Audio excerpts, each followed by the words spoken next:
All right, I'm Joe with Cultura Magazine. I'm here with the world famous artist Mike Pickle, Mr. Bomb. How you doing? Good, good. Mike, We just met. we just met. Yeah. How long have you been lowriding? Since I was 15 years old, and I'm 67 now. I'm not good at math, but you figure it out. Pretty much. Been a while. Been a while. My first car, I've been low riding, a low rider, and since I was 10 years old though, when I started doing low rider model cars and low rider bicycles and shit like that. But a long time. Long time. And when I first saw hydraulics, that was it for me. I had to have them, so I started learning about it at around 10 years old. Yeah. Nice. And how long have you been doing the artwork? Well, I've been drawing cars my whole life, but as far as the lowrider thing, since I was about 10 years old, when I first started, I switched from hot rods. My dad was a hot rodder. I switched from hot rods to my interest in lowriding, and all my model cars went from hot rods or drag cars to lowriders. A lot of them I busted them up and converted them. But in them days, we didn't have a Pegasus hobby shop and go buy, Supremes and white wall tires. We had to make them ourselves, or find a model that had something that like a Supreme. And get those parts out of there. And get them out of there. And then Corvair models, they throw the whole kit away, but keep the tires with the white wall, stuff like that, But we had to, it was a lot harder to build a nice lowrider in them days. But I did it, I found a way. And I would, my paint jobs were not that good though. Later on in life, when I learned how to paint, that was my specialty, was paint jobs. Well, I remember your artwork from when I was growing up. I had the famous Duke's drive-in poster. When did your artwork really take off for you? Probably, thanks to Steve Cadillo. He was my biggest fan, and he put my artwork out there, So other than that, I didn't, I'd never really thought about any kind of a career or any kind of success of being a bomb artist, because there was no such thing. But I knew that if I could dig them, if I could dig lowrider and bombs, that I could do drawings and paintings, and anybody could like them. Even if they never wanted a car, they had it in their heart, and I just wanted to show anybody could dig on lowriding and bombs, the lowrider bomb scene. But I kind of got up into bombs because I just looked at them as a cheap way to fix up a badass car, Yeah. Because in them days, you could, if you paid more than $175 for any car, any Chevy, old Chevy 54 and older, you got ripped off. You were just like wasting your money, because there were so many of them, and they were, nobody really cared about them except for lowriders. The hot rodders, they were slugs. They couldn't even get out of their own way. So my dad thought I was an idiot. My dad worked for Clippinger Chevrolet in Covina, and I could wheel in there and get any part I wanted. My dad just go to the parts department and get it. Here you go. Now go put it on.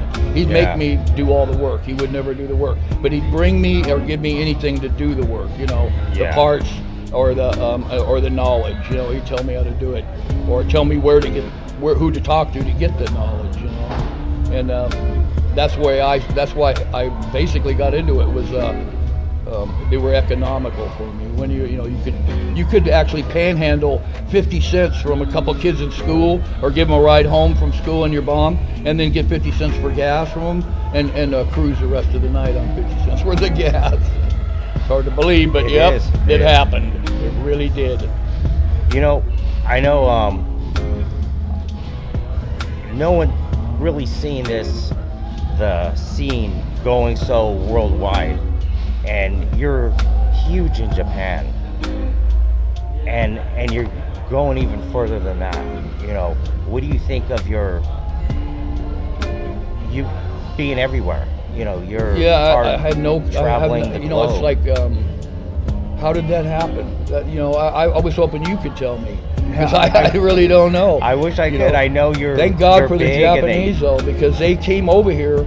And a couple of guys, back in maybe the mid 80s or somewhere in there, came over here, and they got the lowrider fever, and they took it back to Japan, and it started from there. And but they can trace their lowrider history to a couple dudes and actually brought it over there. We tried to do that with lowriding here, and we tried to trace the roots of it, and it and all we got was like in fist fights and shit, trying to they would all disagreed. No, it didn't. The Mexicans, no, the white boy, no, the blacks, no, this is and that's. So it ended up being a race war instead of actually.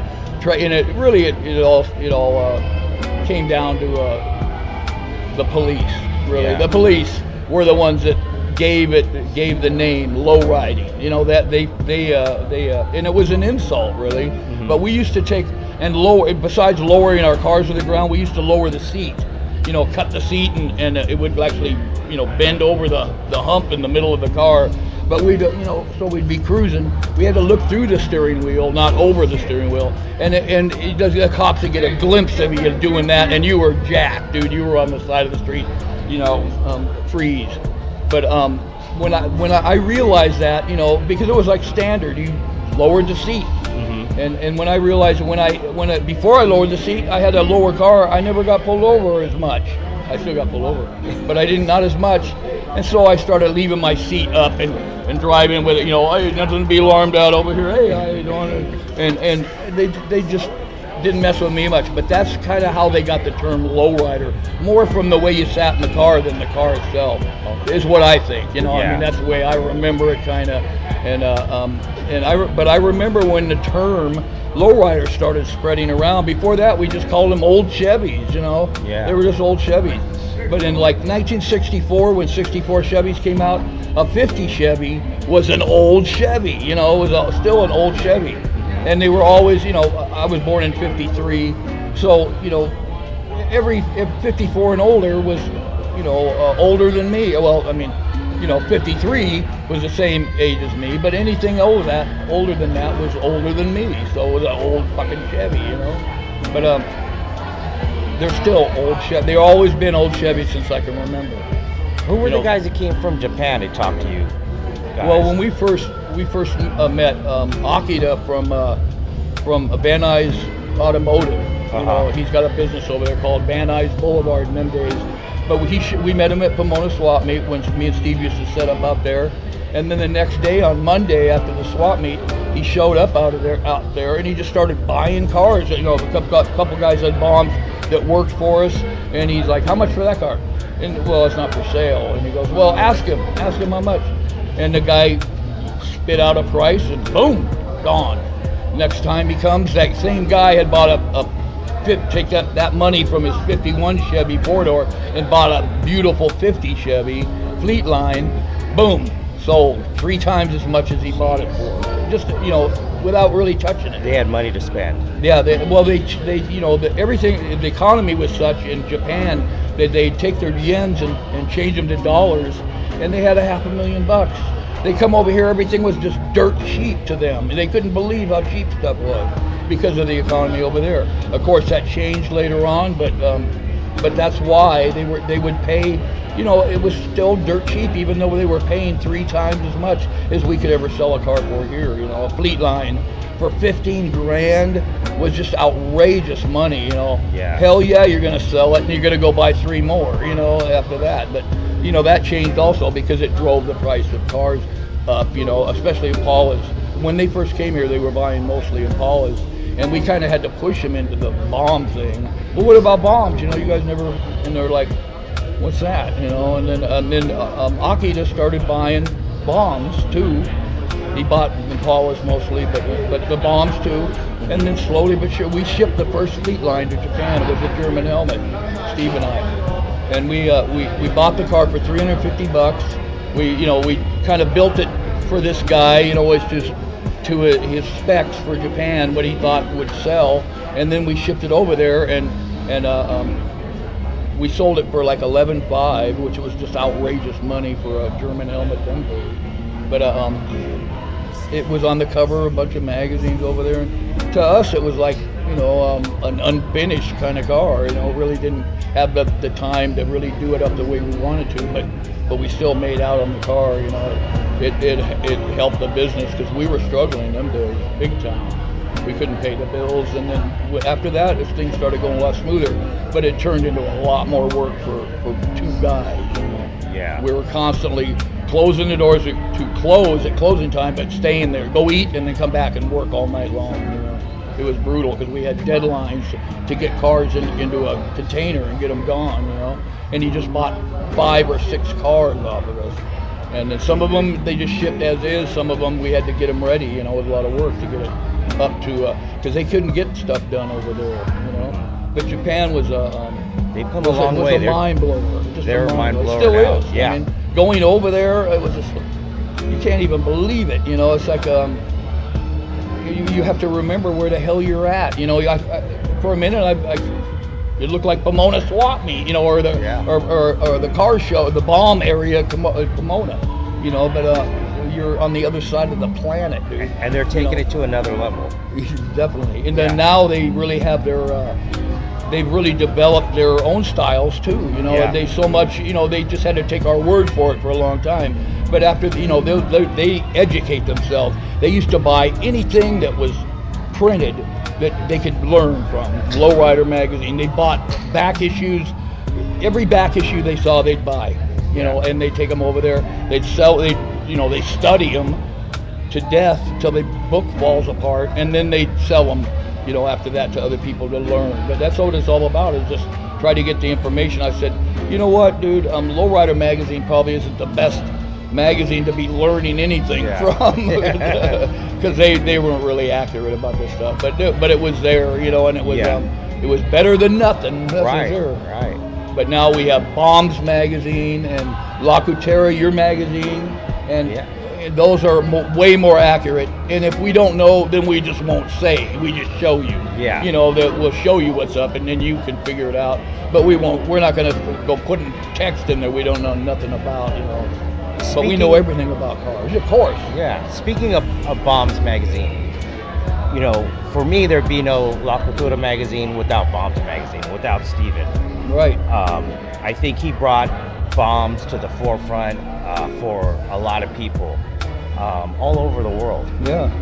How long have you two known each other, and how did you guys meet? I mean, I know you two were a pair for years and years, all the way back to the Lowrider Like if we weren't together, it's like, where's Steve? Where's Mike? You know, always. And it's always still kind of like that. But. And that was all the way back to San Jose days. Yeah, we met for Lowrider. We were both from LA, and then when lowriding boomed in San Jose, he worked for Pacific Stereo back in them days. Yes, and they opened a warehouse and they started opening up stores in the Bay Area. Mm-hmm. And they asked him if he wanted to, you know, they'd move him up there. So he said, hell yeah. He had a 47 Chevy, you know, Fleet Master 4-door in primer, you know, but had pipes on it. And so him and his old lady and their kid moved up there. And he was the warehouse manager for Pacific Stereo for a long time. And then I lived in Sausalito in Marin County, and I had my 47 Chevy coupe. And I was having it painted in 1977 in a body shop in San Francisco. And this guy that worked there, this little Mexican guy, was from San Bernardino. He had a Pinto that had hydraulics on it, a fucking Pinto. And he told me, dude, he brought me 3 issues, the first 3 issues of Lowrider magazine that he'd bought down there. His cousin lived in San Jose. And he went down there, he said, dude, you ain't gonna believe what's happening in San Jose. I said, what? It's lowriding, dude. I said, yeah, right, yeah, sure it is. And he goes, no, man, we gotta go down there. So the next weekend, we jumped in my bomb and we drove on a Saturday night down to Story and King, and we were like, I was like flabbergasted. In them days, you could pay $1 and get into they had like an indoor swap meet place, and the parking lot was huge, right on the corner of Story and King. So you pay $1 and you go in there and park and then hang, you know. So we paid our $1, we went in there and parked, and there was Steve, Mark Rodriguez, and Rudy Salazar, and these guys were just left Chicano's Pride Car Club, and they wanted to make their own car club. There was Greg Rigero, and they were gonna call it Antonio, and they said, hey man, you want to join? You know, and I said, nah, you know, I'm not really down for clubs, or, you know, and I live too far away, you know. Maybe once or twice a year I could get down here and go to a meeting or something. But anyways, you know, and then my wife was kind of partying with their wives, and they were in Steve's Bomb in his 4-door, and they were inside the car, you know, talking girl stuff.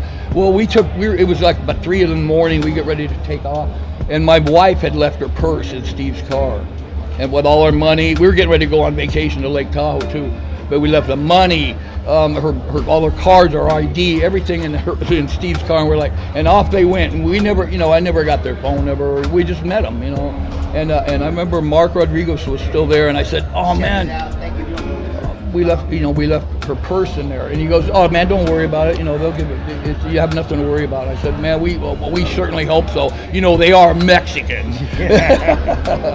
And anyways, Mark called him up, you know, we do it with no cell phones, but Mark called him up. He kept trying to call when they got home. It took a couple hours, but we still couldn't get through to him, and so we had to go ahead and go home all the way to Sausalito. So we drove home, and then he gave us a number. We started calling, and finally they answered, yeah, we got your purse, so don't worry about nothing. So we drove back down there that Sunday. It was Saturday night when we met him, Sunday during the day, because we were leaving Monday, and we went down there, picked up the purse, and I said, you know what, man, I'll join your club, man. You people are cool. We had a blast, you know, they were just straight up people. There was no attitude in San Jose, you know, that's what I loved about lowriding there. There wasn't no reputation, there was no attitude. If you were a lowrider, hey, come on, you know, and it was all about good time, fun, just having fun, and somebody else that, you know, loved the shit you did, you know. But Steve and I were both from LA. The rest of those guys, they didn't have pipes on their bombs. You know, they had cherry cars, but they had single exhaust. And we were blah blah. And so these guys were like, wow, man. So next thing you know, they all had pipes. And that was kind of our trademark in them days, was pipes and hydraulics and wires and 520s, you know, wire and where the Dukes in LA, they were already over hydraulics. They were kind of putting their cars back to stock and fat whites and stuff. But we were still the younger guys with, you know, all crazy, and we'd go ahead and drive in the Bay Area with hydraulics and 520s.